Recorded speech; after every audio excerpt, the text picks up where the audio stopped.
વિસ્તારમાં આવેલી પ્લાસ્ટિકની ફેક્ટરીમાં લાગેલી ભયાનક આગની ઘટનાને લઈને હવે પોલીસ દ્વારા કડક કાર્યવાહી હાથ ધરવામાં આવી। તારીખ 19મી જાન્યુઆરીના રોજ બનેલી આગની ઘટનામાં 5 લોકો ગંભીર રીતે દાઝી ગયા હતા, જેમને તાત્કાલિક ખાનગી હોસ્પિટલમાં સારવાર માટે ખસેડાયા, પરંતુ સારવાર દરમિયાન 4 કર્મચારીઓના કરુણ મોત થયા છે, જ્યારે એક કર્મચારી હજુ પણ હોસ્પિટલમાં સારવાર હેઠળ। ગંભીર ઘટનાને ધ્યાનમાં રાખી ઉધના પોલીસે ફેક્ટરીના માલિક સહિત 2 લોકો સામે ગુનો નોંધીને તેમની અટકાયત કરી છે।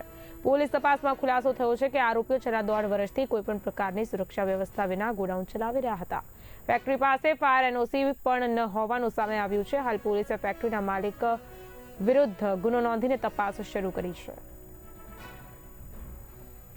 ઉધના પોલીસ સ્ટેશન વિસ્તારમાં ગઈ 19 તારીખના રોજ આરએમએસ પ્લાસ્ટિક નામના કારખાનામાં આગ અકસ્માત થયેલ, જેની અંદર 5 કામદારો બર્નિંગ થયેલ હતા, જેઓને તાત્કાલિક હોસ્પિટલાઇઝ કરવામાં આવેલા હતા અને ઉધના પોલીસે તપાસ ચાલુ કરી હતી। તપાસ દરમિયાન પોલીસને જણાઈ આવેલ છે કે જે આ કારખાનું ચાલુ હતું એ કારખાનું જરૂરી જે લાયસન્સ લેવાના હોય છે એ લાયસન્સ આરોપીઓએ મેળવેલા નથી, તેમજ ફાયરની એનઓસી વગર આ કારખાનું ચલાવવામાં આવતું હતું, જે બેદરકારી પોલીસની તપાસમાં સામે આવતા ઉધના પોલીસ દ્વારા આરોપીઓ વિરુદ્ધમાં ગુનો દાખલ કરવામાં આવેલો છે। 2 આરોપીઓની અટકાયત કરવામાં આવી છે અને આગળની તપાસ ચાલુ છે।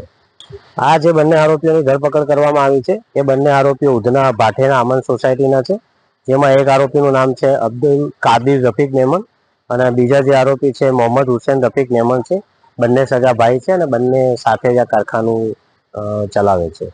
સર, જે આરોપીઓની જે ધરપકડ કરવામાં આવેલી છે, તો આ લોકો કેટલા સમયથી આ પ્રકારે ચલાવી રહ્યા હતા? આ પોલીસના તપાસ દરમિયાન જણાઈ આવેલ છે કે આરોપીઓ છેલ્લા 1.5-2 વર્ષથી ઉપરોક્ત જગ્યાએ કારખાનું ચલાવતા હતા અને પ્લાસ્ટિકનું વેસ્ટ મટીરિયલ લાવી એની ચિપ્સ બનાવીને પ્લાસ્ટિકનો દાણો બનાવવાનું કામગીરી થાય છે।